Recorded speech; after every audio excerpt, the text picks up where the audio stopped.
নিরাপদ সর্দার আমাদের পার্টি রাজ্য কমিটি মেম্বার, সন্দেশখালীর প্রাক্তন এমএলএ, ক্ষেত মজুর আন্দোলনের সর্বভারতীয় নেতা, আমাদের রাজ্যের সম্পাদক, তাকে পুলিশ এখানে তুলে নিয়ে এসছে। এখানকার পুলিশ আমরা যখন পাঠালাম, আমাদের পার্টির নেতারা এলো এখানে, সঙ্গে সঙ্গে পুলিশ বলে আমরা জানি না, বসিরহাটের মামলা।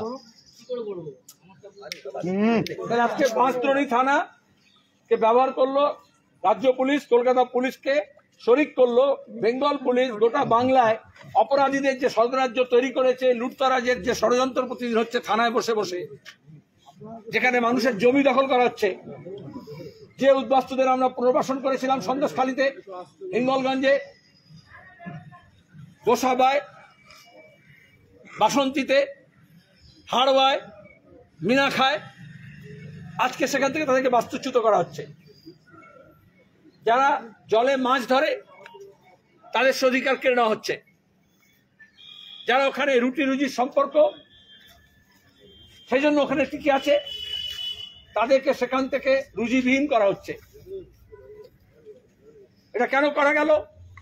কারণ এ রাজ্যে তৃণমূল কংগ্রেসের সরকার যেদিন থেকে এসছে, বুদ্ধদেব ভট্টাচার্য বলেছিলেন অপরাধীদের বুকের পাটা বেড়ে গিয়েছে, ওরা মনে করছে এটা তাদের রাজত্ব।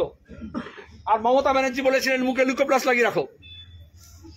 বিরোধী শূন্য করার নাম করে এই নিরাপদ সর্দারকেও, আমাদের কর্মীদেরকে ওখান থেকে গ্রাম ছাড়া করা হয়েছে। আজকে যে পুলিশ ধরেছে তা জানা উচিত। ওই সন্দেশখালীর ভিডিও,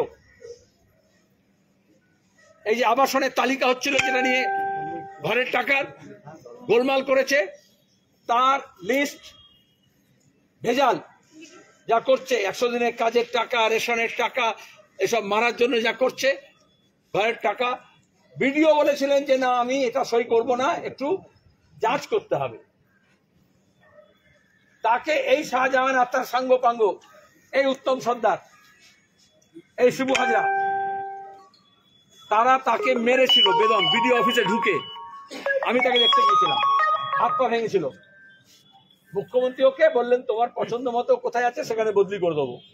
আর ডিএমএসপি বলল এই জেলায় আপনি কাজ করছেন, জ্যোতিপ্রিয় মল্লিকের যারা সাঙ্গপাঙ্গ আছে, শুভেন্দুর যারা সাঙ্গপাঙ্গ আছে, তখন শুভেন্দু তৃণমূলের নেতা ছিল, তার সঙ্গে পাঙ্গা নিচ্ছেন কেন?